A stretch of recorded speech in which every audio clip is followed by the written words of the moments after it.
자, 56페이지 한번 보겠습니다. 5번.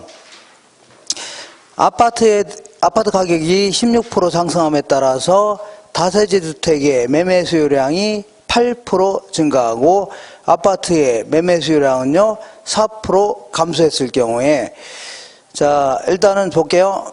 한번 이렇게 볼게요. 아파트 매매 가격이 16% 상승함에 따라 했죠? 따라 했죠? 그 다음에 괄호 쳐볼게요. 괄호치고 아파트 다세대 주택의 매매 수요량이 8% 증가하고, 해서 괄호 닫으세요. 닫았죠? 그러니까 괄호 열고 다세대 주택의 매매 수요량이 8% 증가하고 괄호 닫고 했죠? 그럼 괄호 친 거 빼고서 한번 읽어보겠습니다. 괄호 친 거를 빼고서 한번 읽어보자. 자, 아파트 매매 가격이 16% 상승함에 따라서 아파트 매매 수요량이 4% 감소했답니다. 자, 그러면 일단은 아파트의 그 수요의 가격 탄력성을 먼저 구할 수 있네요. 자, 아파트의 수요의 가격 탄력성은 아파트 가격이 16%, 일단 부호를 무시하세요. 16% 상승함에 따라서 자, 이 아파트의 매매 수요량이 4% 감소했답니다. 4% 감소하니까 요거는 0.25가 납니다. 얼마 나온다고요? 0.25. 일단 요거는 1보다 커요, 작아요? 그래서 작으니까 비탄력적이라는 걸 일단 기억하시고, 이렇게. 그 다음에 다세대 주택의 매매 수요의 교차 탄력성이라는 게 뭐냐면, 다세대 주택의 매매 수요의 교차 탄력성이라는 것은 주변에 아파트 가격이 변할 때 있죠? 주변에 아파트 가격이 변했을 때 다세대 주택의 수요량이 어느 정도 민감하게 반응하느냐는 걸요, 다세대 주택의 교차 탄력성이라는 겁니다. 자, 볼게요. 아파트 가격이 몇 프로 올랐다고요? 16% 오르니까, 이제 괄호 친 거 볼게요. 괄호 친 거. 다세대 주택의 매매 수요량이 8% 증가했답니다. 몇 프로 증가했다고요? 자, 아파트 가격이 16% 증가하니까 다세대 주택이 몇 프로 증가했다고요? 8% 증가했죠? 이게 바로 다세대 주택의 아파트 가격에 대한 교차 탄력성입니다. 아시죠? 그러니까 자, 이게 X가 있고 Y가 있는데, 예를 들어서 X가 오비맥주고 YJ는 뭐라고요? 하이트라고 하면 주변에 있는 하이트의 가격이 변했을 때, 자, 해당 재화인 XJ인 오비맥주의 수요량이 변화를 있죠? 이렇게 한 걸 뭐라고요? 교차 탄력성이라는 겁니다. 이렇게 아시겠죠? 자, 그래서 계산하면 얘는 얼마가 되냐면 얘는 0.5가 되겠네요. 얼마 나온다고요? 0.5. 근데 요거는 조심할 게, 얘는 자, 아파트의 가격이 올랐어요? 안 올랐어요? 올랐죠? 오르니까 다세대 주택의 수요량이 증가했어요? 감소했어요? 증가했죠? 그러면 플러스가 나오죠?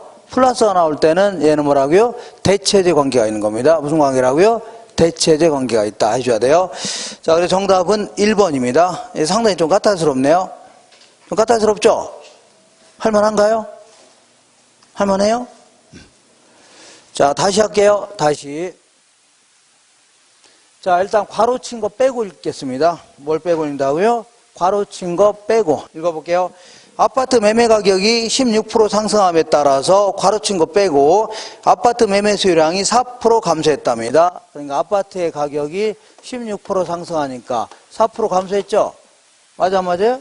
맞죠? 계산하면 0.25입니다. 0.25는 1보다 커요, 작아요? 비탄력적이다. 기억하시고. 자, 두 번째는, 자, 다세대 주택의 교차 탄력성이라는 것은 주변에 있는 아파트 가격 있죠? 주변에 아파트 가격이 변할 때 다세대 주택의 수요량이 어느 정도 민감하게 반응하냐, 이걸 나타내는 겁니다. 그죠? 그러면 일단 아파트 가격이 몇 프로 올랐다고 했어요? 16% 오르니까 다세대 주택이, 괄호 친 거 볼게요. 다세대 주택의 매매 수요량이 8% 증가했답니다. 몇 프로 증가했다고요? 8%. 그럼 계산하면 얼마라고요? 0.5가 됩니다. 뭐 하라고요? 0.5. 그러니까, 자, 그리고 아파트하고 다세대 주택이 있다고 치자. 아파트 가격이 올랐죠? 아파트 가격이 오르면 소비량은 얘는 감소하는 겁니다. 그죠? 근데 다세대 주택도 소비량이 증가했어, 감소했어요? 수요량이 증가했다고 했죠? 다세대 주택이 8% 증가했다고 했죠? 그럼 소비량이 같이 움직여서 반대로 움직였어요? 반대로 움직였으니까 두 가지 관계는요, 대체제 관계가 있는 겁니다. 무슨 관계라고요? 대체제 관계가 있는 겁니다. 이렇게. 자, 그리고 여기까지 이해가 되려나 모르겠는데, 볼게요. 무슨 관계라고요? 대체. 정답은 1번이 정답이야. 어쨌거나 몇 번이라고요? 1번.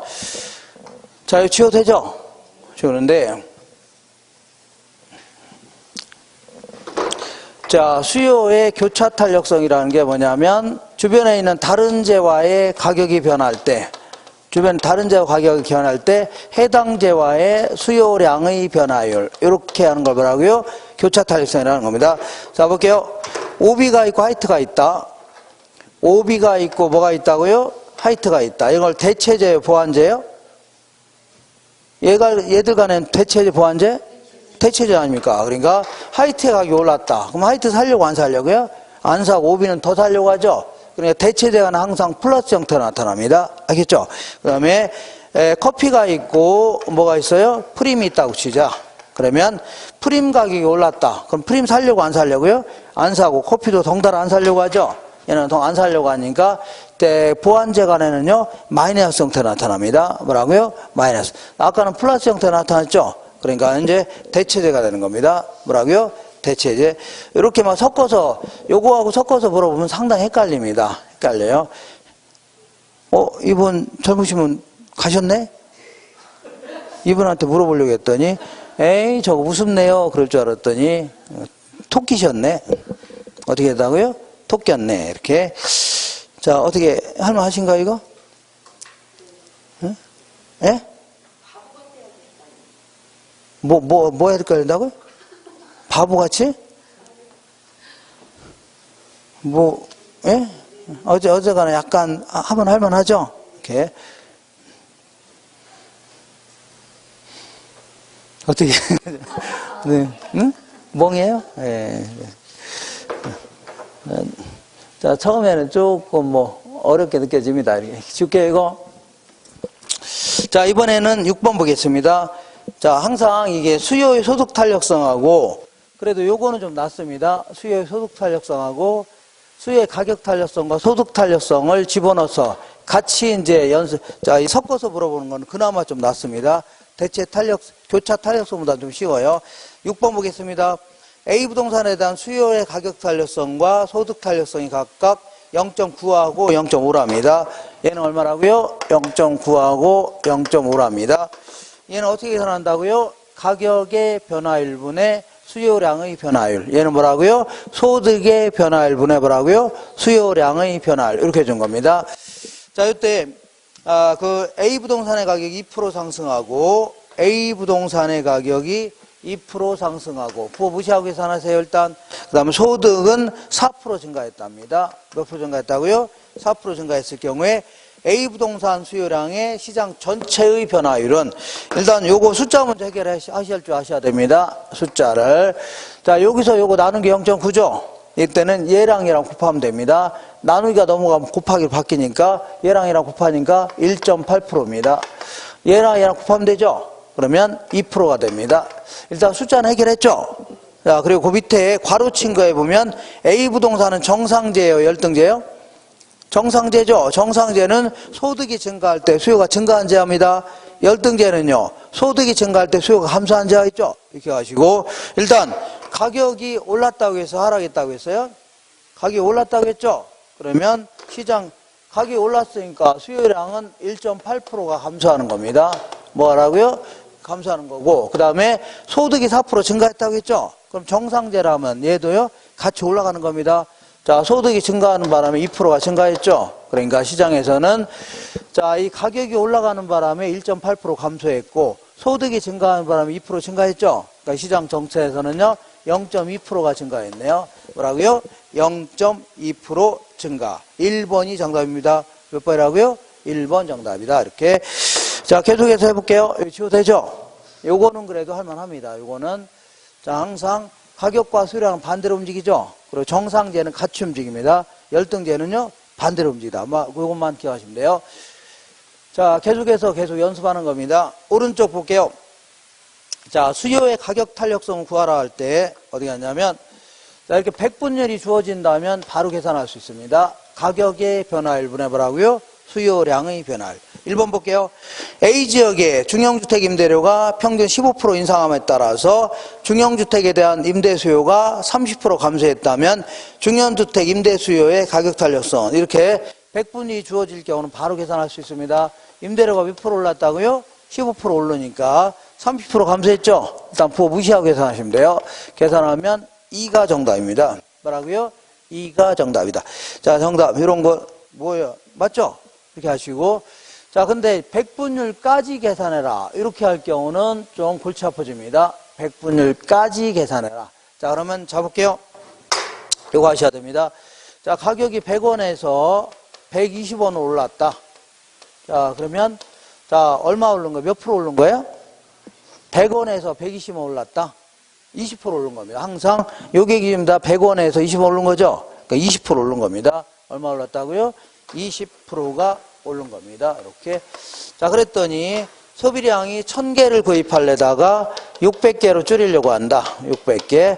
그러면 자, 몇 프로가 감소한 거예요? 40%입니다. 왜냐하면 항상 이게 기준입니다. 1000개에서 400개가 줄어든 거죠? 40%가 감소한 겁니다. 몇 프로라고요? 40%가 감소했다. 자, 그러면 계산하면 얼마라고요? 2가 되죠? 그죠?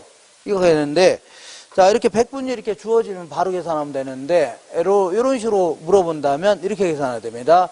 자, 가격이 100원에서 120원으로 20원 올랐죠? 올랐죠? 이게 바로 가격의 변화율입니다. 20%. 그랬더니 1000개를 구입하려다가 600개로 400개를 줄이려고 하죠? 이게 바로 수요량의 변화율입니다. 알겠죠? 이렇게 계산하면 얼마나고요? 2가 나옵니다. 되겠나요? 그러니까 이 100분율이 바로 주어질 경우는 바로 계산할 수 있지만 이런 식으로 주어질 경우는 이렇게 계산해야 돼요. 알겠죠? 이렇게 계산해야 되는데 이것도 또 문제가 될 수 있습니다. 이거 지워도 되죠? 이렇게.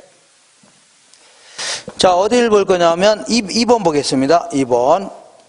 자, 다음 중 가로 안에 올바르게 묶인 것은 사무실의 월 임대료가 9만 원에서 11만 원으로 얼마 올랐어요? 자, 9만 원에서 11만 원, 2만 원 올랐죠? 아까 조금 아까 이렇게 계산한 거 아닙니까? 자, 그랬더니 자, 사무실의 수요량이 108제곱미터에서 92제곱미터로 108제곱미터에서 얼마라고요? 92제곱미터로 16제곱미터 감소했네요. 이거 계산하면 됩니다. 계산하면 0.67이 나옵니다. 뭐 나온다고요? 0.67 나오는데 요거 약간 문제가 될 수 있습니다. 뭐가 문제냐면 자, 보세요. 자, 그래프로 한번 그려볼게요. 자, 그래프를 딱 그린다면 가격 수량인데 자, 임대료가 9만 원일 때는 자, 108제곱미터를 소비하려고 했습니다. 9만 원일 때는 얼마라고요? 108제곱미터를 소비하려고 했는데 11만 원 오르니까 자, 이 11만 원으로 오르니까 92제곱미터 맞나요? 92제곱미터로 감소했죠? 맞죠? 그죠? 여기 이제 A점에서 B점으로 간 경우 아닙니까? 맞죠? 아, 여기서 여기 간 거죠? 그죠? 그러니까 가격이 오른 경우입니다. 임대료가 오른 경우. 그죠? 근데 이따 집에 가셔도 만약에 B에서 A점으로 이동했다. 다시 말하면 임대료 하락하는 경우에는 탄력도가 달라집니다. 달라져. 이런 걸 왜냐하면 이걸 구간 탄력도로 하는데 뭐라고요? 구간 탄력도는 이 구간상에서 정하는 거라 얘는 처음에 기초 그러니까 시작점을 어디서부터 하냐에 따라서 탄력도 100분율 자체가 달라집니다. 상당히 문제가 돼요. 그래서 그래도 가장 이론 집에 가서 해보세요. 하기 싫으면 안 해도 되고 그냥 자, A점에서 B점으로 갈 때 다시 말하면 9만 원에서 11만 원 오를 때와 11만 원에서 9만 원 하락할 때 있죠. 탄력도가 달라집니다. 그죠? 그래서 요건 최초의 가격을 기초로 한 경우입니다. 무슨 가격이라고요? 최초의. 그나마 가장 그래도 자, 논리적인 방식이 중간점을 이용해서 계산하라. 이렇게 나오는 게 그래도 논리적입니다. 어떻게 계산하면 이렇게 계산합니다. 수요의 가격 탄력성은 딱 볼게요. 요 두 개 딱 중간이 얼마예요? 10만 원이죠? 10만 원 아닙니까? 10만 원 맞죠? 그 다음에 요 딱 두 개 중간 얼마예요? 100제곱미터입니다. 나 계산 못하겠다. 그러면 두 개 합친 다음에 나누기 2 해주면 돼요. 자, 중간점 딱 잡았죠? 잡았을 경우는 임대료가 올라가든 내려가든 결과는 똑같습니다. 임대료 올라갔다. 2만 원 올랐죠? 2만 원 올랐어요? 안 올랐어요? 2만 원 올리니까 수요량 16제곱미터 감소시키려고 하죠. 반대로 임대료가 2만 원 하락하면 16 증가시키려고 하죠. 항상 같아집니다. 자, 요거 계산하면 0.8이 됩니다. 얼마라고요? 0.8. 그래서 0.8이면은 이거는 1보다 커요, 작아요? 작으니까 비탄력적이라는 겁니다. 뭐라고요? 비탄. 그래서 문제에서 물어볼 때는 최초의 가격을 기초로 계산하라. 이렇게 나올 수도 있지만 뭐라고요? 중간점을 여기서 계산하라. 나올 수도 있어요. 근데 요거는 좀 계산하기 좀 그러네요. 어떻게 할 만한가요? 원래? 요거는 한 번 물어본 적이 있는데 뭐 학생들 뭐 거의 다 틀렸습니다. 뭐라고요? 다 틀렸습니다. 자, 그래도 우리 반은 다 할 수 있겠죠? 네? 딱 중심 딱 잡고 중간 딱 잡아놓은 다음에 이때는요 임대료가 올라가든 내려가든 결과는 어떻다고요? 똑같다. 할 수 있죠? 이렇게 한 장 넘겨보겠습니다. 넘겨보시면 자, 정답은 어쨌거나 3번에 있습니다. 3번 볼게요. 자, 부동산의 공급선이 임대료에 대하여 완전 비탄력적이다. 요거 어떻게, 요것도 한번 연습해보고, 요것도 연습해보셔야 돼요. 요렇게 물어볼 수도 있고, 요렇게 물어볼 수도 있습니다. 알 수 있나요? 이거 지울게요. 이제 별거 아니라면서 갈수록 좀 더 어려운 얘기가 많이 나오네요. 자, 볼게요. 자, 부동산의 공급선이 임대료에 대하여 완전 비탄력적이다. 그러면, 어디 갔어요? 저쪽 오른쪽에 있는 걸 비탄력적이라고 하죠? 그러면 수직의 형태를 뭐라고요? 완전 비탄력적이집니다. 이렇게. 자, 그러면 현재 임대료하에서 수요가 감소하면, 자, 볼게요. 수요가 감소하면. 수요 곡선은 이렇게 그리죠? 맞죠? 수요가 감소하면 이렇게 됩니다. 됐죠? 그러면 얘는 가격만 하락합니다. 뭐만 하락한다고요? 균형량 변함이 있어 없어요? 없습니다. 자, 정답은 4번입니다. 균형 임대료는 하락하지만 균형 거래량은요 불변입니다. 정답은요 4번입니다. 자, 4번 볼게요. 큰 4번. 주거 서비스 공급의 임대료 탄력성에 대한 설명 중 자, 틀린 것은 자, 1번 볼게요. 자, 용도 전환이 용이하면 할수록 공급의 임대료 탄력성은 더 비탄력적이나 탄력적이라 해줘야 됩니다. 자, 이쪽에 있는데 너무 멀리 가 있네요. 자, 다시 할게요. 자, 이런 식으로 하는 걸 뭐라고요? 탄력적이다. 이렇게 되는 걸 뭐라고요? 비탄력적. 하죠? 그죠? 근데 1번에 보니까 용도 전환이 용이하다. 농지를 택지로 바꾸는 게 쉽다는 얘기죠? 그러면, 자, 크게 늘어날 수 있다는 얘기입니다. 근데 용도 전환이 힘들다. 공법상 규제가 너무 많다는 얘기죠? 많이 못 늘리니까. 용도 전환이 용이하면 용이할수록 어떻다고요? 탄력적이 되는 겁니다. 자, 그러니까 1번 틀렸네요. 2번 볼게요. 생산에 소요되는 기간이 길수록. 자, 생산에 소요되는 기간이 길다. 이거는 유조선 생각하시면 됩니다. 뭐라고요? 유조선. 얘는요, 어선 생각해 볼게요. 자, 둘 다 측정 기간을 1년으로 잡아봐요. 1년 동안에 유조선은 덩치가 크죠? 1년에 한 대밖에 못 만든다, 진짜. 어선은 덩치가 작죠? 1년에, 자, 한 달에 한 대 만드니까 12대 만들 수 있다, 진짜. 그러면 유조선 가격이 요만했을 때 이만큼 공부하려고 했는데 좀 올라가니까 에이, 거꾸로 해줘야 되네. 오늘 정신 못 차리네요. 얘는 뭐라고요? 죄송합니다. 유조선. 얘는 뭐라고요? 어선. 그러면 유조선 가격이 이만했을 때 이만큼 공부하려고 했죠? 가격이 올라가도 한 대밖에 못 늘리는 거 아닌가? 근데요, 어선은요, 자, 올라가면 크게 늘어날 수 있죠? 똑같이 1년으로 잡아도 크게 늘어날 수 있다는 겁니다. 어선 같은 경우. 그러니까, 자, 거기 생산에 소요된 기간이 길수록 공급의 임대료 탄력성은요, 더 비탄력적이다. 맞는 겁니다. 그 다음에 쳐볼게요. 요거는 단기고, 얘는 뭐랄까요? 장기라고 쳐보자. 자, 그 아파트 가격이 오르면 아파트 생산량을 늘리고 싶죠? 나 6개월 정도 잡아요. 그러면 크게 안 늘어나겠죠? 근데 한 3년 정도 잡는다면 크게 늘어날 수 있다는 얘기입니다. 단기는 비탄력적, 장기는요, 탄력적. 읽어볼게요. 단기 공급의 임대료 탄력성은요, 장기 공급의 임대료 탄력성보다 더 비탄력적이다. 맞습니다. 맞죠? 4번 볼게요. 임대료도 다 가격과 똑같이 생각하시면 돼요. 그 다음에, 자, 아까 얘기한 대로 건축 인허가가 어려우면요, 비탄력적. 인허가가 쉬우면요, 탄력적이 되는 겁니다. 읽어볼게요. 건축 인허가가 어려울수록 공급의 임대료 탄력성은 더 비탄력적이다. 맞습니다. 그 다음에 생산량을 늘릴 때 생산 요소 가격이 팍팍 올라간답니다. 자, 생산량을 늘리려고 하는데 인건비 같은 게 팍팍 올라간다는 얘기죠? 그건 많이 못 늘리겠네요. 그죠? 그래서 생산량을 늘릴 때 생산 요소 가격이 올라갈수록 공급의 임대료 탄력성은요, 더 비탄력적이 되는 겁니다. 이렇게. 그 다음에 5번 볼게요. 비도 탄덜이다. 비탄력적일 때 뭐라고요? 가격은 더 크게 변하고 탄력적일 때요, 덜 변한다. 이렇게 하셔야 돼요. 이렇게. 자, 항상 난 요거 도저히 못하겠다. 그러면 요 네 가지 그림을 그릴 줄 아셔야 됩니다. 자, 이렇게 그린 걸 뭐라고요? 탄력적. 이렇게 그린 걸 뭐라고요? 비탄력적. 그 다음에 이렇게 그린 걸 뭐라고요? 탄력적. 이렇게 그린 걸 뭐라고요? 비탄력적이 됩니다. 가격, 이거는요, 수량. 가격, 수량. 이렇게 됩니다. 자, 이거, 자, 5번 볼게요. 아파트에 대한 수요와 공급의 탄력성에 대한 설명 중 틀린 것은 공급이 증가할 때 볼게요. 자, 공급을 증가시켜봐요. 여기서 공급이 이렇게 증가하게 되면 가격은 얘는 조금 떨어졌죠?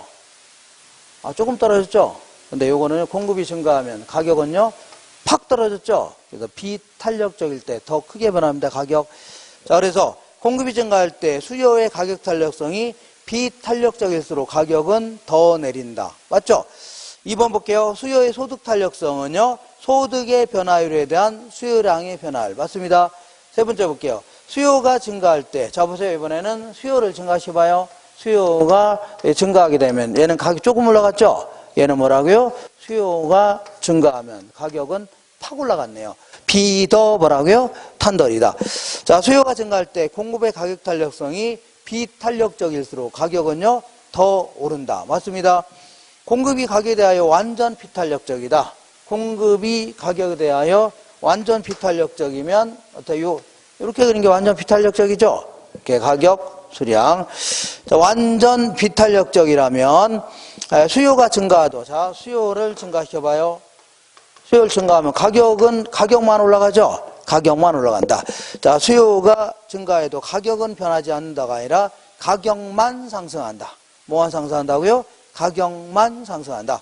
자, 수요가 가격에 대하여 완전 탄력적일 때, 자, 이런 걸 탄력적이라 하는데, 수요가 가격에 대하여 완전 탄력적이면 수평의 형태로 그려집니다. 수평. 완전 탄력적일 때 공급을 증가시켜봐요.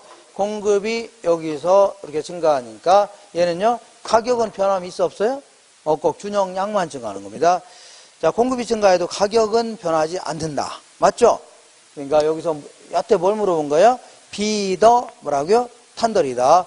자, 상대방이 비탄력적일 때 가격은 더 크게 변합니다. 탄력적일 때는 뭐라고요? 덜 변한다. 이거 물어보는 겁니다. 한 장 넘겨볼게요. 6번 보겠습니다. 6번에 가격 탄력성과 임대 공급자의 총 수익과의 관계로 올바른 것은, 자, 비비례 무슨 례라고요? 비탄력적일 때 비례한다는 얘기는 뭐라고요? 비탄력적일 때 가격이 올라가면 임대 수입이 증가하는 겁니다. 가격이 하락하면요, 임대 수입은 감소합니다. 알죠? 이거만 잘 기억하세요. 비탄력적일 때 뭐라고요? 비례한다. 딱 중심 딱 잡고 있으면 돼요. 그러니까 1번 해볼게요. 수요가 가격에 대하여 매우 탄력적일 경우는 반대로 움직이겠죠? 비례가 아니라. 그러니까 가격이 하락할 때는 총 수입액은 증가합니다. 맞죠? 비례가 아니죠? 가격 하락하면 총 수입은 증가하겠죠? 반대로 움직이니까. 이렇게. 그 다음에 2번 볼게요. 수요가 가격에 대하여 비탄력적일 때는 비례하죠? 그러니까 가격 하락 시 총 수입은 감소한다. 이거 맞습니다. 감소해요. 그리고 요거는 암기하세요. 뭐라 암기하냐면, 자, 이렇게 그린 건데, 이게 어떻게 그린 거냐면, 수요 곡선 아래의 면적 있죠? 요 면적과 이 면적이 같다는 얘기죠? 이걸 단위 탄력적이라는 겁니다. 뭐라고요? 단위 탄력. 이럴 경우에는 임대료는 올라가든 내려가든 결과는 똑같습니다. 총 수입은 항상 불변입니다. 아시죠? 항상 불변. 읽어볼게요. 수요가 가격에 대하여 단위 탄력적일 때는 가격 상승 시 총 수입액은 증가하는 게 아니라 불변입니다. 알겠죠? 불변이다. 그 다음에 드디어 나왔네요. 수요가 가격에 대하여 비탄력적일 때. 비탄력적일 때는 비례해요? 반비례해요? 비례한다. 딱 기억하세요. 가격 상승 시 총 수입액은 증가합니다. 증가해요. 그 다음에 5번도 마찬가지로 수요가 가격에 대하여 비탄력적일 때 가격이 하락하면요, 비례한다겠죠? 총 수입액도 감소하는 겁니다. 총 수입액 뭐라고요? 감소한다. 그러니까 이거 하나만 딱 중심 잡고 있으면 돼요. 뭐라고요? 비비례. 이렇게 왼손으로 비비고 오른손으로 뭐라고요? 비비고. 그 다음에 7번 보겠습니다.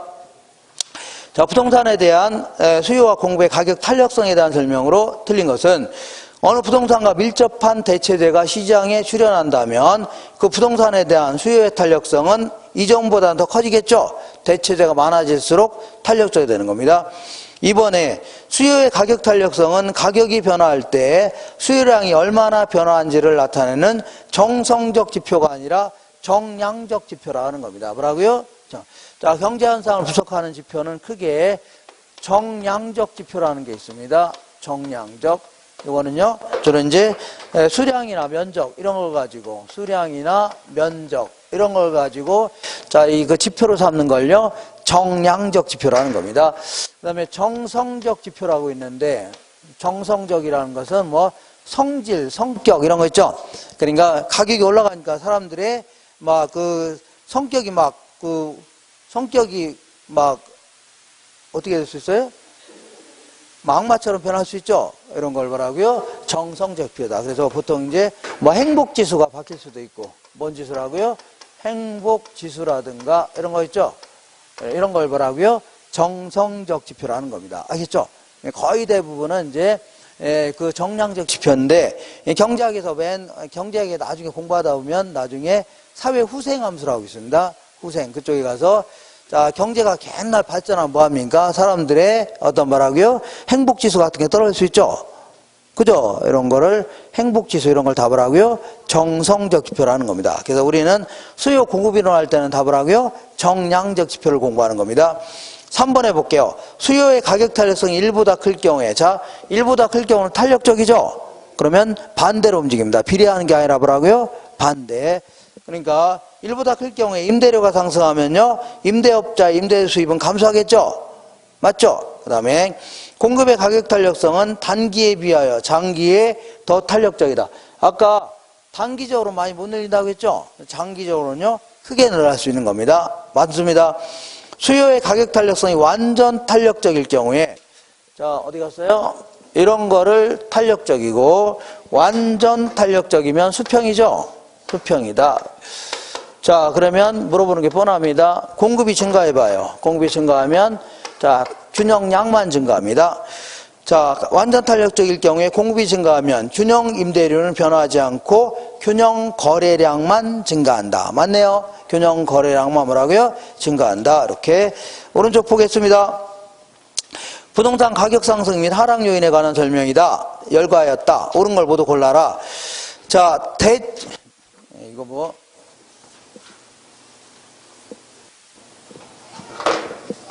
이게 문제가 좀 많아요. 근데 이거는 그래도 많지 않은 겁니다. 자, 어디 이상한 문제집 봐봐요. 난리가 아닙니다. 여러분들은 그거 봤다가 그 멘붕이 옵니다. 다른 책 봤다 보라고요? 멘붕. 그럼 보는 거 아닙니다. 아시죠? 그래서 그런 거는 문제는 제가 몇 번 얘기하지만 이렇게 조잡스러운 문제 있죠? 이거 많이 풀게 되면 회의감이 옵니다. 내가 여태 뭘 공부했는지. 진짜입니다. 여러분들 지금 몰라서 그럴 겁니다. 공부를 안 해서 그러는데, 많이 안 해봐서, 이 공부라는 것은 지저분한 문제를 많이 푸는 게 중요한 게 아니에요. 이게 양질의 문제 있죠? 좋은 문제를 반복해서 계속 풀어가는 게 좋습니다.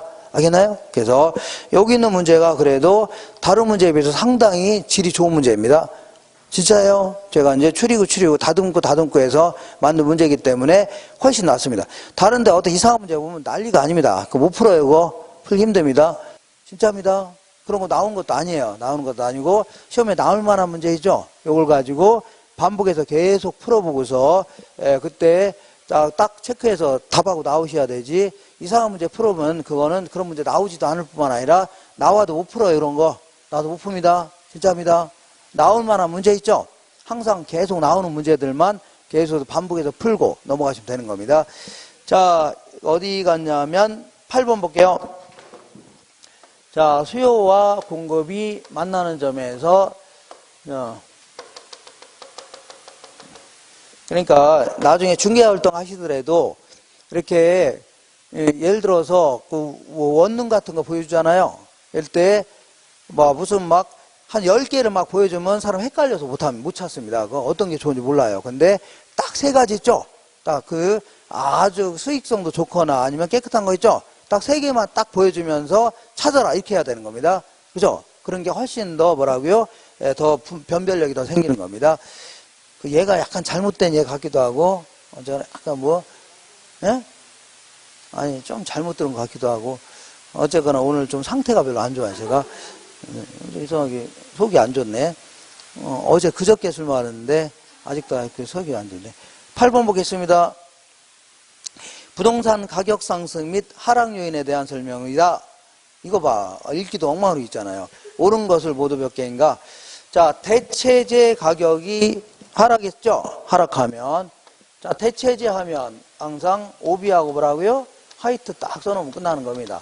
화이트가 하락했죠? 화이트 더 사고 오비는 안 사려고 하겠네요. 그래서 수요가 감소하니까 가격은 하락합니다. 뭐라고요? 가격 하락. 1번 틀렸고. 니은번 볼게요. 보완제 가격이 상승한다. 보완제 하면요. 커피하고 프림 딱 써놓은 다음에 프림 가격이 올랐죠? 프림 안 사고 커피도 안 사려고 하니까 수요가 감소하니까 가격은 하락합니다. 이거 맞네요. 금융자산의 투자 성향이 높아지면, 그러니까 아파트 같은 거 구입하지 않고 금융자산에 투자하려고 하죠. 그러니까 수요가 감소하니까 가격은 하락합니다. 이거 맞네요. 자, 금리가 하락하게 되면, 자, 생각해 볼게요.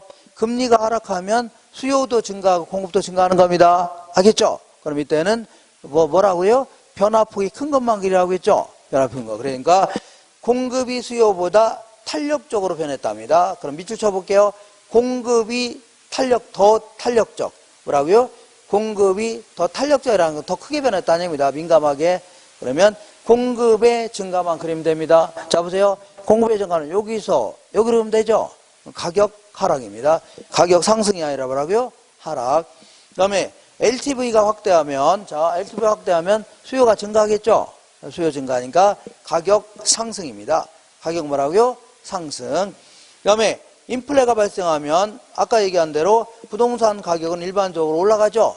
부동산 가격은 상승하는 겁니다. 이렇게 9번 보겠습니다. 부동산 수요의 가격 탄력성에 대한 설명이다. 틀린 것은, 자, 장기보다 단기일수록, 자, 아까 얘기한 대로 단기적으로는 비탄력적이죠? 장기적으로는요, 탄력적입니다. 그러니까, 자, 항상 이걸 기억하세요. 탄력적일수록 탄력도가 큰 겁니다. 비탄력적일수록요, 탄력도는 작은 겁니다. 그러니까, 자, 보세요. 자, 장기보다 단기일수록 탄력도는 작아진다. 맞는 겁니다. 2번 볼게요. 용도가 다양할수록 탄력도는 작아지는 게 아니라 용도가 다양할수록 탄력적이 된다고 했죠? 탄력적이다. 그러니까 커진다 해줘야 됩니다. 탄력도는요, 커진다. 그 다음에 수요가 비탄력적일 경우에, 자, 비탄력적일 때는 비비례라고 했죠? 무슨 례라고요? 비비례. 그러니까 비탄력적일 때 제대로 걸려 들었네요. 공급자 전체 수입은요, 임대료가 상승함에 따라서 같이 증가한다고 했죠? 증가한다. 맞습니다. 대체재가 많을수록 탄력성은요, 커진다. 맞습니다. 수요가 탄력적일 경우에, 자, 수요가 탄력적일 경우는 반대로 움직이죠? 비비례가 아니죠? 비비례가 아니죠? 그러니까 가격이 인하되면 총수요비는 증가하는 겁니다. 반대로 움직이죠? 비비례가 아니니까 이거는 맞네요. 맞습니다. 한 장 넘겨볼게요.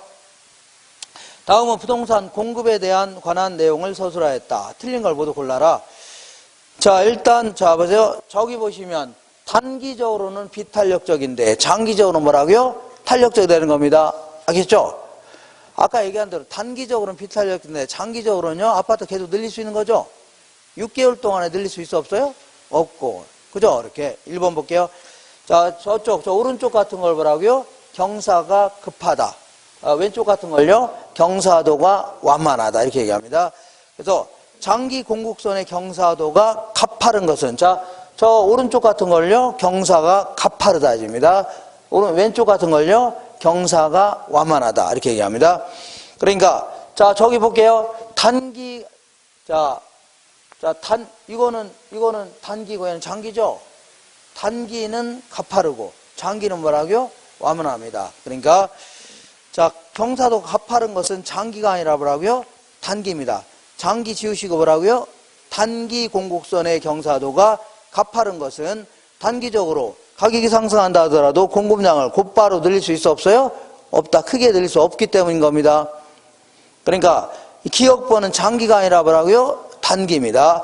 2번 볼게요. 기술의 변화, 소득의 변화, 생산비의 변화는 공급 곡선의 이동을 가져온다. 어쩐지 맞는 듯한데 소득의 변화 있죠? 요거는 수요 곡선의 이동을 가져옵니다. 수요 곡선의 이동이다. 그런 얘기죠? 2번, 니은번 틀렸고. 3번 볼게요. 시장의 공급선은 개별 공급선들의 수평적인 합계이므로 시장 공급선이 개별 곡선보다는 더 급하게 그려지는 게 아니라 완만하게 그려집니다. 자, 이거는 그냥 암기하세요. 그러니까 개별 공급선들 이렇게 그리죠. 이걸 그리게 되면 합치게 되면 이렇게 완만한 형태로 그려집니다. 뭐라고요? 합치게 되면 완만하게 그려져요. 유학집에 있을 겁니다. 완만하게 그려진다. 그 다음에 주택 공급선을 우측으로 이동시키는 요인으로 공법상의 규제를 완화하겠다. 생산 요소 가격이 하락할 경우도 우측으로 이동합니다. 근데 후분양 제도의 전환이 아니라 선분양 제도의 전환입니다. 자, 후분양의 경우는 아파트가 완공된 다음에 팔아야 되는 거죠. 자본력이 없는 건설사는 아파트 못 짓습니다. 근데 선분양 제도는요, 완공도 되기 전에 계약금, 중도금 막 받아가면서 집 짓는 거죠. 그래 훨씬 더 공급이 증가할 수 있는 겁니다. 아시겠죠? 훨씬 더 뭐라고요? 공급이 증가할 수 있어요. 그래서 리을 번 틀린 겁니다. 소분양이 아니라 선분양 제도의 전환. 이렇게 해줘야 돼요. 자, 토지가 대체 용도로 전용될 수 있는 가능성 정도가 클수록, 자, 그러니까 용도 전환이 용이할수록 공급선의 용도 전환이 용이할수록 탄력적이죠. 완만한 형태로 줍니다. 그러니까 기울기는 급해지는 게 아니라 완만해지고, 그렇지 않을수록 기울기는요 급해지는 겁니다. 그렇지 않을수록요 기울기는 급해진다. 오른쪽 볼게요. 11번. 수요 공급 곡선에 대한 설명이다. 틀린 것은 공급 곡선은 아까도 뭐 이런 얘기는 그냥 암기하세요. 자, 이 공곡선은 경제학에서는 이제 마지널 코스트라고 해서 한계 비용 곡선입니다. 이렇게 마세요. 한계 비용 곡선과 관련돼 있다. 자, 한계 효용이 아니라 뭐라고요? 한계 비용 곡선입니다. 수요 곡선이 한계 효용이고 공곡선은요 한계 비용 곡선입니다. 그냥 이렇게 암기하세요. 이렇게. 자, 2번 볼게요. 지역지구제 등 정부의 규제는 공급을 조절할 수도 있겠죠. 맞는 거고, 시장 수요 곡선은 개별 수요 곡선의 수평적인 합계이므로 개별 수요 곡선보다는 탄력적인 형태로 그려집니다. 탄력적이라는 게 완만한 형태로 그린다는 얘기죠. 완만한 형태다. 토지의 물리적 공급 곡선은 단기와 장기에 모두 수직이다. 토지는 단기적이 됐든 장기적이라든 늘릴 수 있어 없어요? 없는 겁니다. 그러니까 수직이 될 수밖에 없어요. 그 다음에 5번 볼게요. 부동산 공급은 일반재와 달라서 시장 분석 시 유량, 저량 모두 고려대상이 될 수 있는 겁니다. 특히 주택 같은 경우는 바로 생산량을 늘릴 수 있어 없어요? 없고, 또한 내구성이 강하기 때문에 특정 시점에 존재하는 양 있죠? 요걸 가지고 분석하기도 하고, 일정 기간 동안에 만들어 파는 양 있죠? 요걸 가지고 분석하기도 합니다. 이렇게. 그 다음에 그 밑에 반복 숙달 문제 볼게요. 아파트 가격이 10% 상승하자 수요량이 20% 감소했습니다. 이렇게. 자, 수요의 가격 탄력성은 항상 가격의 변화율분의 수요량의 변화율. 수요의 소득 탄력성은요, 소득의 변화율분의 뭐라고요? 수요량의 변화를 해줍니다. 읽어볼게요. 아파트 가격이 10% 상승하자, 부호 무시하시고 10% 상승하자 수요량은 20% 감소했답니다. 20% 감소했고, 그 다음에 주민의 소득이 10% 증가하자, 10% 증가하자, 자, 아파트에 대한 수요량이 5% 증가했답니다. 이렇게. 그러면 일단 요거를 계산해 볼게요. 계산하면 요거는 2고, 요거는요 0.5가 되겠네요. 자, 일단은 2는 1보다 커요, 작아요? 1보다 크죠? 탄력적은 수요수, 탄력적입니다. 그죠? 그리고 요거는 아까 소득이 증가했을 때 아파트 수요량이 증가했죠? 그죠? 소득이 증가할 때 수요량이 증가하는 자를요 정상제라는 겁니다. 무슨 제라고요? 정상제. 만약에 소득이 증가하는데 수요를 감소시켰다, 이걸 뭐라고요? 열등제라는 겁니다. 자, 볼게요. 1번 볼게요. 아파트에 대한 수요의 가격 탄력성은 1이 아니라 2입니다. 2. 2번 볼게요. 아파트는 열등제예요, 정상제예요? 정상제입니다. 2번 틀렸고, 아파트 가격 변화에 대한 수요량의 변화율은 비탄력적이 아니라 탄력적이라고 했죠? 탄력적이다.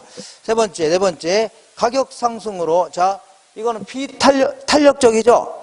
탄력적인 경우는 비비례가 아니라 뭐라고요? 반대로 움직입니다. 그죠? 반대로 움직이니까, 자, 보세요. 자, 탄력적이니까 가격이 상승하면요, 총 수입액은 감소합니다. 아, 비비례가 아니죠? 탄력적이라고 했죠? 탄력적 반대로 가격이 올라가면요, 총 수입액은 감소합니다. 자자자, 가격이 올라가면 총 수입액 감소하죠? 이렇게. 자, 그 다음에 그 다음 5번 볼게요. 아파트의 대체재 수는 상당히 많은 편이다. 자, 탄력적일 경우는 대체재가 많은 거예요, 적은 거예요? 많은 편입니다. 2번 볼게요. 부동산 수요의 탄력성이 크기에 대하여 옳지 않은 것은 1번 볼게요. 수요의 가격 탄력성에 영향을 주는 가장 중요한 요인은요, 대체재의 존재 이유입니다. 제가 맨 먼저 여기 쓰는 이유가 뭐라고요? 대체재가 가장 크게 영향을 줘서 그런 겁니다. 이렇게. 2번 볼게요. 부동산과의 대체재 관계가 있는 부동산이 많을수록 가격에 대하여 보다 탄력적인 수요를 나타내겠죠. 대체재가 많아질수록 탄력적이 되는 겁니다. 3번 볼게요. 부동산에 대한 용도 전환이 용이하면 할수록 가격에 대한 수요의 탄력성은 커진다고 했죠. 자, 용도 전환이 저쪽에 용이할수록 탄력적이 됩니다. 재태 부동산에 대해서는 수요의 가격 탄력성이 탄력적인데 종류별로 세분화한다. 대치가 아니라 전체네요. 자, 아까 얘기한 대로 주택 전체로 본다면 비탄력적이죠. 근데 세분화하면 용도별로 지역별로 세분화한다면 탄력적이 된다고 했죠. 읽어볼게요.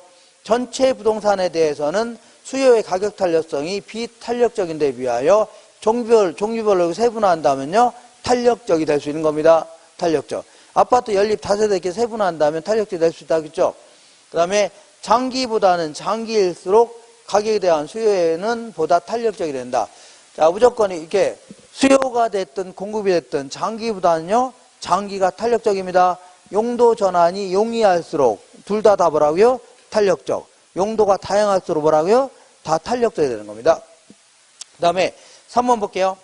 어느 임대주택의 임대료가 10% 하락했을 때 임대주택의 수요량이 30% 증가했답니다. 자, 볼게요. 자, 수요 가격 탄력성은 임대료가 10% 하락했을 때 수요량은 30% 증가했답니다. 증가했다. 그러면 요거는 자, 3이죠. 3은 탄력적이에요, 비탄력적이에요? 탄력적이다. 자, 탄력적일 경우는 대체재가 일단 많아요, 저거요? 많고, 그리고 탄력적일 때는 가격이 올라가면 총수입은 감소합니다. 반대로 움직인다고 했죠? 비탄력적 때 비례한다고 했죠? 탄력적일 때는요, 자, 가격이 올라가면 임대수입은 감소합니다. 가격이 하락하면요, 임대수입은 증가합니다. 반대로 움직이죠? 이거 기억하세요. 지금은 가격이 올랐다고 해서 하락했다고 했어요? 하락했다고 했죠? 임대료 하락했으니까 임대 수입은요, 증가할 수 있겠네요. 거기까지 기억할 수 있죠? 자, 읽어볼게요. 자, 1번. 임대주택의 공급자의 총 임대료 수입은 증가할 것이다. 맞는 겁니다. 자, 반대로 움직인다고 했죠? 탄력적일 때는 임대료가 하락했으니까 임대 수입은 증가하는 겁니다. 이렇게. 2번 볼게요. 이 임대주택의 수요 곡선은 탄력적이고 완만한 곡선이다. 맞습니다. 아까 탄력적이라고 했죠? 탄력적이라 했잖아요. 탄력적일 경우는 완만해요? 급해요? 완만합니다. 세 번째 볼게요. 이 임대주택의 대체재 관계가 있는 공공주택을 더 많이 소비하는 게 아니라, 자, 보세요. 자, 이 민간 임대주택이 있고, 주변에 공공 임대주택이 있다고 치자. 이렇게. 그러면, 얘네들은 대체재 관계가 있다고 치자. 거기 써 있죠?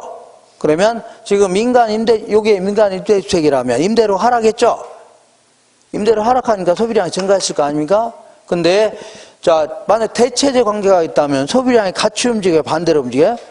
반대로 움직입니다. 얘는 감소하겠네. 이 주택이 임대료 하락하면 얘 많이 살려고 하지. 공공 아파트 안 살려고 하죠? 소비량 줄여요. 그러니까, 자, 이 공공주택을 더 적게 소비하게 될 것이다. 해줘야 돼요. 뭐라고요?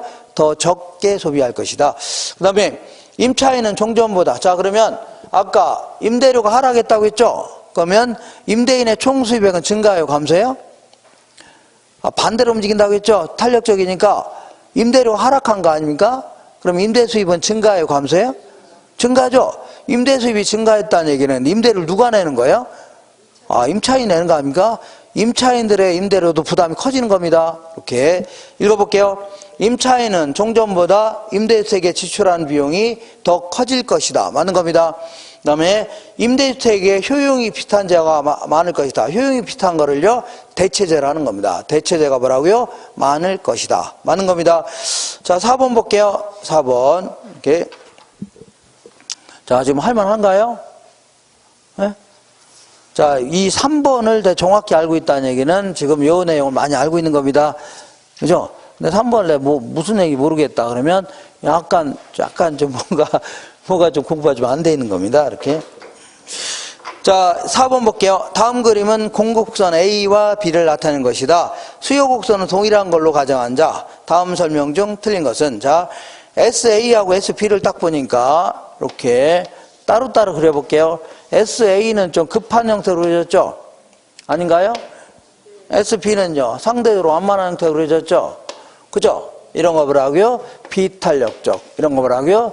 탄력적. 이렇게 나오는 겁니다. 됐죠? 맞지 않나요? 네. 그러면 이런 경우는 B더 탄덜이다 해서 수요가 증가하면 가격은 팍 올라갑니다. 얘는요, 쫑박이 안 올라가겠죠? 이렇게 읽어볼게요.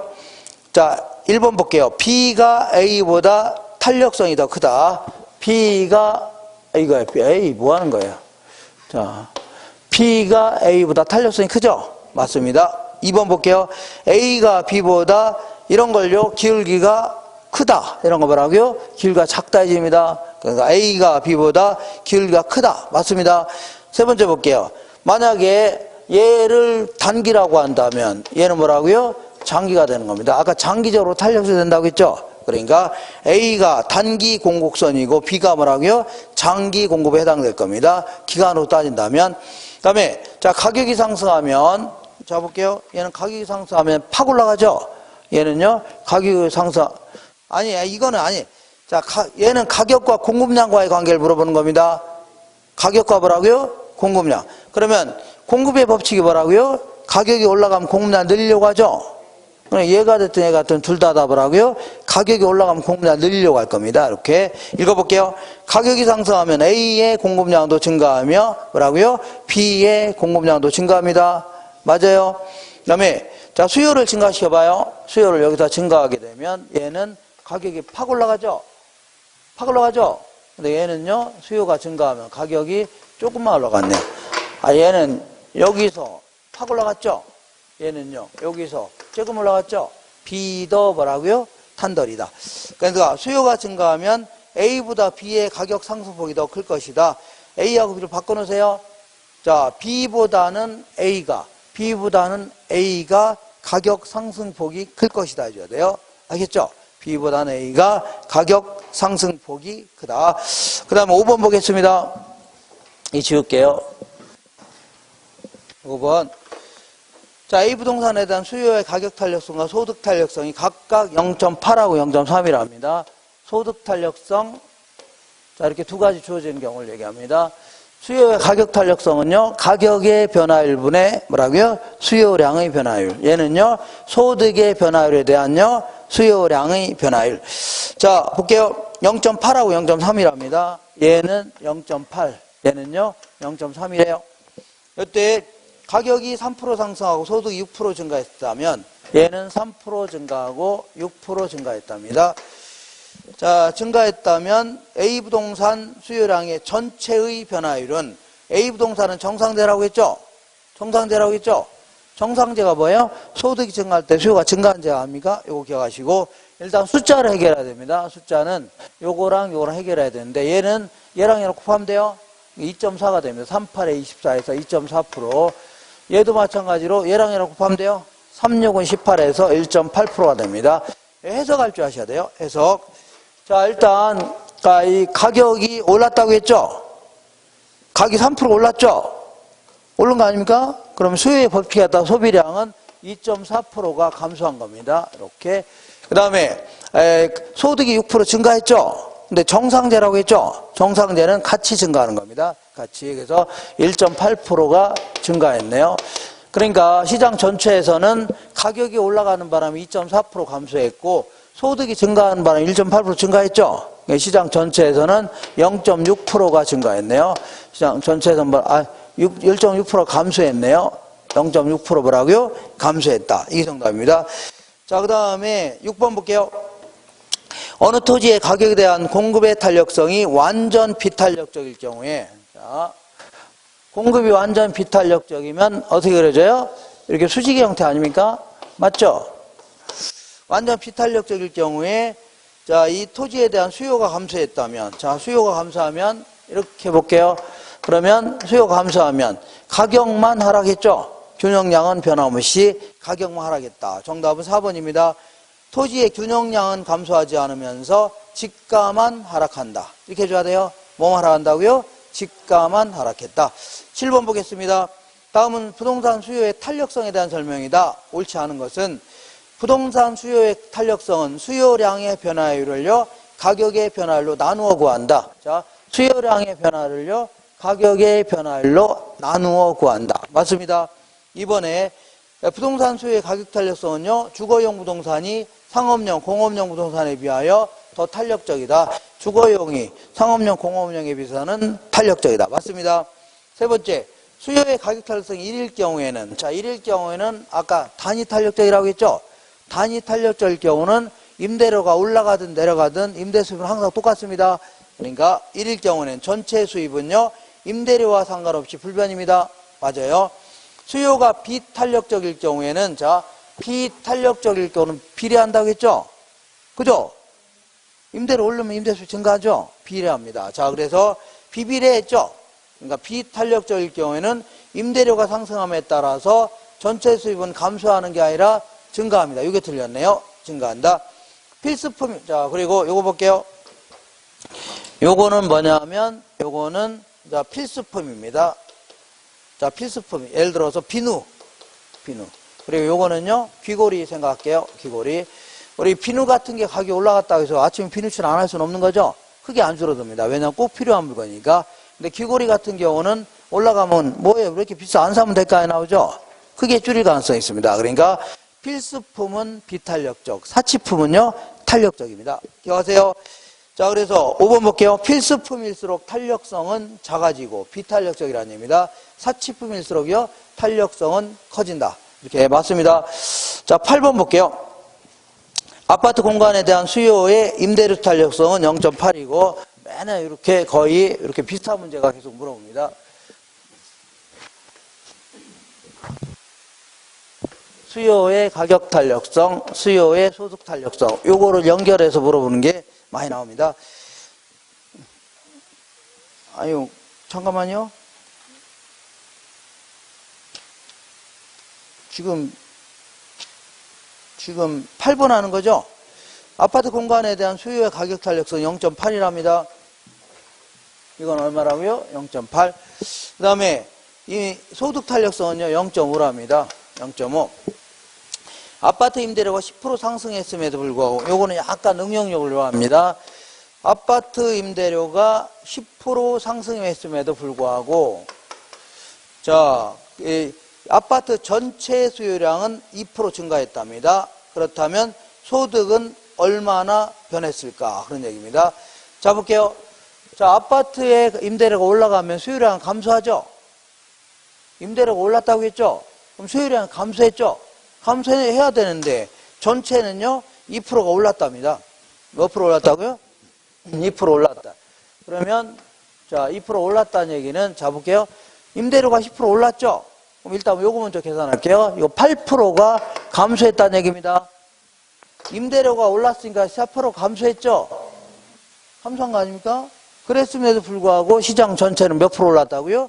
2%가 올랐다는 얘기는 사람들의 소득이 증가하는 바람에 10%가 증가해서 그런 겁니다. 몇 프로 증가했다고요? 10%. 다시 할게요. 임대료가 10% 올라갔으면 소비량이 8% 감소해야 되죠? 그죠? 근데도 불구하고 시장 전체는 몇 프로 증가했다고요? 2% 증가했다는 얘기는 사람들의 소득이 증가한 바람에 10% 증가했죠? 여기서 10% 증가하고 여기서 8% 감소했으니까 시장 전체는요, 2% 증가한 거 아닙니까? 그럼 요것만 계산하면 되겠네요. 자, 이럴 경우는 예를 예로 나누면 돼요. 이렇게 해야 돼. 예를 뭐라고요? 나누면 돼요. 이렇게 무조건 나누세요. 나누면은 얼마냐면 20%가 됩니다. 몇 프로라고요? 20%가 증가해서 그런 겁니다. 뭐라고요? 20%가 증가했다. 정답은 몇 번이라고요? 4번입니다. 4번이에요? 알겠죠? 이거 좀 까탈스럽네요. 할만한가요? 못하겠어요? 잘하면 할만하죠? 쉬워도 되죠? 잘 생각하세요. 항상 가격이 올라가면 수요량 감소합니다. 근데도 2% 증가했다는 얘기는 10% 증가하는 바람에 2% 증가한 거 아닙니까? 여기서 8% 감소하고 여기서 10% 증가했으니까 뭐라고요? 2% 증가한 겁니다. 자, 그 다음에 자, 다음 수요의 가격 탄력성에 대한 설명이다. 괄호 안에 들어갈 내용으로 자, 중간점을 이용해서 구하랍니다. 임대료가 10만 원에서 얼마 올랐다고요? 14만 원 올랐답니다. 14만 원 오르니까 자, 수요량이 100제곱미터에서 60제곱미터로 감소했답니다. 100제곱미터 뭐라고요? 60제곱미터로 감소했대요. 그죠? 그러면 요거 중간점을 이용해서 계산하는 거니까 이렇게 자, 요거는 딱 보는 순간 얘랑 딱 중간이 얼마요? 12가 되겠네요. 자, 얘랑 딱 중간이 얼마라고요? 80 아닙니까? 이렇게 해놓은 다음에 얘는 임대료가 오르든 내리든 똑같아집니다. 임대료가 4만 원 올랐다. 그랬더니 40제곱미터가 감소했네요. 4만 원 올리니까 40제곱미터 감소했죠? 이렇게 계산하면 됩니다. 이렇게 계산하면 이거 얼마예요? 이게 요거 1.5가 될 겁니다. 얼마라고요? 1.5는 1보다 커요, 작아요? 그죠? 탄력적입니다. 뭐라고요? 탄력적. 정답은 4번입니다. 정답 뭐라고요?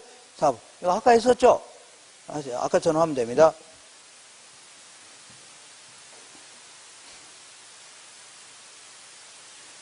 얘랑이랑 딱 중간이 얼마요? 12만 원. 얘랑이랑 딱 중간이 얼마라고요? 80. 여기다가 이제 임대를 올리든 내리든 똑같아집니다. 자, 이번에는 10번 보겠습니다. 아파트 수요의 가격 탄력성은 1.5이고 아파트 수요의 단독주택에 대한 교차 탄력성이 자, 아파트 수요의 가격 탄력성은 이거고 그 다음에 자, 아파트 수요에 대한 단독주택 가격에 대한 교차 탄력성이 1합니다. 자, 그러면 계산해 볼게요. 아파트 수요의 가격 탄력성은 얼마라고요? 1.5라는 얘기는 아파트 가격의 변화일 분의 수요량의 변화율이 얼마라고요? 1.5라는 얘기고 아파트 가격에 대한 단독주택의 교차 탄력성은요. 아파트 가격의 변화율에 비하여 단독주택 수요량의 변화율이 있죠? 요거를 단독주택의 교차 탄력성이라는 겁니다. 자, 볼게요. 1.5이고 아파트 수요의 단독주택 가격에 대한 교차 탄력성은 얼마라고요? 1합니다. 얘는 얼마라고요? 1합니다. 이렇게 이런 건 좀 어려워요. 자, 그러면 정부가 아파트 가격을 10% 인상하면서도 얘를 10% 인상했답니다. 10% 인상하면서도 아파트 수요량을 종전보다 5% 더 증가시키는 수준으로 유지하고자 한다면 자, 시장 전체에서는요 5% 증가시키는 수준으로 5%를 증가시키는 수준으로 유지하려고 한다면 단독주택 가격을 얼마나 인상해야 되나? 자, 일단 요걸 해결해야 됩니다. 일단 요걸 먼저 해결할게요. 자, 요거는 얘랑 곱하면 되죠? 그러면 1.5%, 15%가 감소한 거죠? 15%가 감소한 거 아닙니까? 가격이 올랐다고 했죠? 10% 감소했는데 불구하고 5%를 증가시키는 정책을 취하려고 하죠? 그러면 얘가 20%가 증가하면 되는 겁니다. 몇 프로 증가한다고요? 20%를 증가시키면 되죠? 여기서 15% 증가하고 여기서 20% 증가하면 되죠? 그죠? 그러면 요것만 계산하면 되겠네요. 여기서 요거 나눈 게 2죠? 그럼 요건 10%입니다. 몇 프로라고요? 계산하면 10%인데 자, 요거 10%죠? 그죠? 그러니까 단독주택 가격을 10% 올린다면 여기 5%가 증가하는 겁니다. 알겠죠? 이렇게 정답은 몇 프로라고요? 10%입니다. 다시 해볼게요. 자, 아파트 가격에 대한 소유의 가격 탄력성 1.5죠? 그럼 10% 올랐을 때 15%가 감소했을 거 아닙니까? 그죠? 근데도 불구하고 시장 전체에서는 5%를 증가시키려고 한다면 단독주택 가격이 오르면 단독은 안 사고 아파트를 더 사려고 하죠? 맞죠? 아니, 아파트 가격이 오르면 아파트 안 사고 단독을 더 사려고 하겠죠? 그죠? 그럼 요것만 계산할 줄 아시면 됩니다. 10%를 올리면 되는 겁니다. 자, 아파트 가격을 10%, 단독주택 가격을 10% 인상하면 되는 겁니다. 아, 요거 좀 잘못됐네요. 아파트네요. 아파트 수요의 단독주택 가격에 대한 교차 탄력성. 이렇게. 다시 할게요. 요런 게 아파트하고 단독주택. 단독주택 가격에 대한 아파트의 교차 탄력성 얘기하는 겁니다. 알겠죠? 자, 그러면 자 보세요. 자, 아파트의 수요의 가격 탄력성 1.5이고 아파트 수요의 단독주택 가격에 대한 교차 탄력성은 얼마라고요? 2라고 돼 있죠? 요게 2라고 돼 있죠? 자, 그러면 볼게요. 정부 아파트 가격 10% 인상했답니다. 정부 아파트 가격을 10%를 인상하게 되면 일단 인상했는데도 불구하고 아파트 수요량을 종전보다 5%를 더 증가시키려는 정책을 취하려고 하죠. 맞죠? 그러면 자, 일단 요걸 해결할 줄 아셔야 됩니다. 일단은 요거는 자, 얘랑이랑 곱하면 되니까 얼마라고요? 15%입니다. 15%. 그럼 요거 해석할 줄 아셔야 돼요. 자, 아파트 가격이 올랐죠? 올랐죠? 그러면 수요량은 15% 감소했을 겁니다. 뭐라고요? 감소했음에도 불구하고 시장 전체를 5% 증가시킨 정책을 취하려고 하죠. 그죠? 그럼 만약에 단독주택 가격 올리면 단독주택 소비량 감소하죠? 근데 아파트 수요는 증가할 거 아닙니까? 그죠? 그래서 여기서 얼마를 증가시키면 돼요? 20%를 늘리면 될 겁니다. 뭐라고요? 단독주택 가격을 올리면 단독 안 사고 아파트 더 살려고 하죠? 맞죠? 그러면 여기서 20% 올리면 될 겁니다. 그러면 여기서 15% 줄어들고 20% 증가하니까 5% 증가하는 거 아닙니까? 요것만 해결하면 되겠네요. 여기서 요거 나눈 게 2라는 얘기는 10%라는 얘기다. 몇 프로라고요? 10% 증가하시면 돼요. 그러니까 단독주택 소비량을, 단독 가격을 10% 올리면 단독 안 살려고 하죠? 그 대신에 아파트 더 살려고 할 거 아닙니까? 20%? 그죠? 그래서 이렇게 합쳐서 5%가 증가하는 겁니다. 자, 요거를 좀 어렵죠? 할만한가요? 이거 할만한가요? 다시 아까 설명? 다시 해도 돼요? 좀 까탈스럽긴 하네. 예? 그냥 너무해요? 예? 답은 4번입니다. 예, 4번.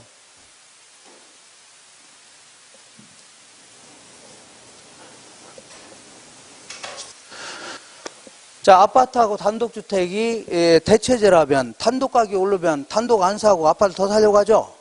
기억하세요? 예, 자, 볼게요. 아파트의 가격을 10% 올리려고 한답니다. 아파트 가격이 뭐라고요? 10% 올리면 자, 그 수요량은 뭐라고요? 수요량은 15%가 감소하겠죠? 그죠? 아파트 가격이 10% 올라가면 10% 감소할 거 아닙니까?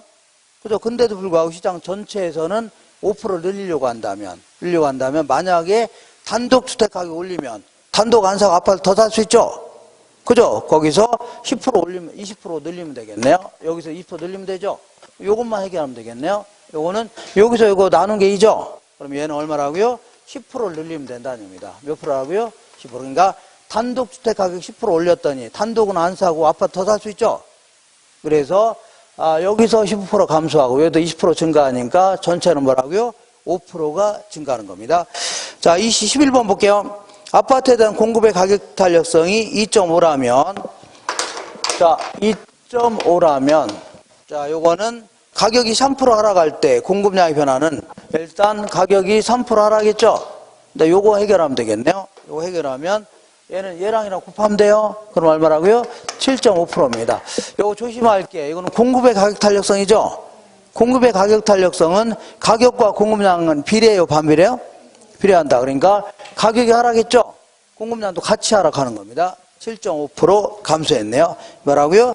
7.5% 감소. 이렇게 12번 보겠습니다. 부동산 공급의 결정 요인과 탄력성에 관한 설명으로 타당하지 않는 것은 부동산 공급의 변화란 자, 이 공급 결정 요인이 변함에 따라서 공급선 자체가 변하는 거 있죠? 공급의 변화가 뭐라고요? 곡선 자체가 이동하는 거 있죠? 요걸 얘기하는 겁니다. 2번 볼게요. 공급의 결정 요인 중에서 우리가 가장 먼저 써놓은 게 자, 위에 볼게요. 자, 공급의 결정 요인이 기술, 생산 요소 가격 이런 거 아닙니까? 그 중에서 가장 앞에 써놓은 이유가 뭐라고요? 가장 크게 영향을 줘서 그런 겁니다. 그러니까 가장 중요한 것은요, 기술 수준과 뭐라고요? 생산 요소의 가격이다. 맞습니다. 프로젝트 파이낸싱의 활성화는 주택 공급의 확대에 기여할 수 있겠죠? 맞는 겁니다. 그 다음에 공급의 가격 탄력성은 가격 변화율에 대한 공급량의 변화율의 정도인데, 공급의 탄력성이 1보다 크면, 저기 볼게요.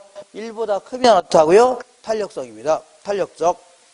그 다음에 공급의 탄력성은 측정 기간이 짧을수록 공급은요, 비탄력적이 됩니다. 측정 기간이 길수록요, 공급은 탄력적.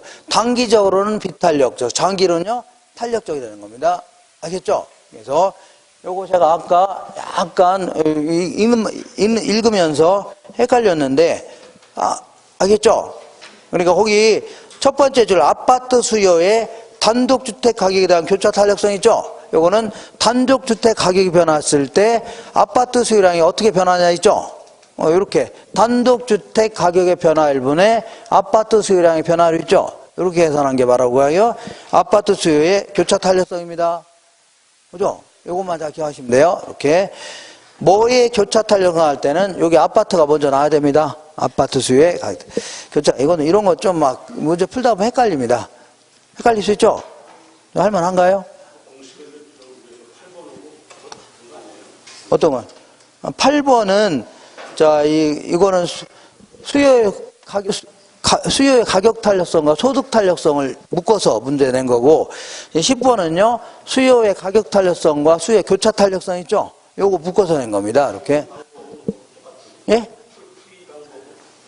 풀이 방법은 약간 유사하긴 하지만, 그래서, 유사하긴 한데, 예?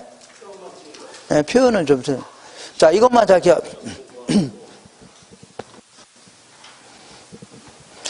자, 수요의 소득 탄력성이라는 것은 소득의 변화율분의 뭐라고요? 수요량의 변화율, 요걸 얘기하는 거고, 수요의 교차 탄력성이라는 것은요, 주변에 있는, 예를 들어서, 자, 삼성 아파트에, YJ 삼성 아파트로 할게요. 삼성 아파트의 가격의 변화율분의, 이번에 구입하려고 하는 XJ 있죠? 대림 아파트의 수요량의 변화율, 이렇게 계산하는 겁니다. 이걸로요, 교차 탄력성이라는 겁니다. 알겠죠? 주변에 있는 다른 재화의 가격이 변화할 때 해당 재화가 어떻게 민감하게 반응하냐 했죠? 이거 뭐라고요? 교차 탄력성이라는 겁니다. 되겠죠? 이렇게. 자, 이렇게 해서 요 정도 하시고, 좀 길어졌는데, 자, 원래 경기 변동까지 쭉 하려고 했는데, 조금, 늦어졌네요. 어떻게 할만했어요? 자, 쭉 한번 풀어보고 오세요. 항상 8등분 해갖고 한번 쭉 한번 풀어보시면 됩니다. 그때가 나갈 겁니다. 오늘 이 정도 하고 얼른 들어가 쉬시기 바라겠습니다. 오늘 고생했습니다.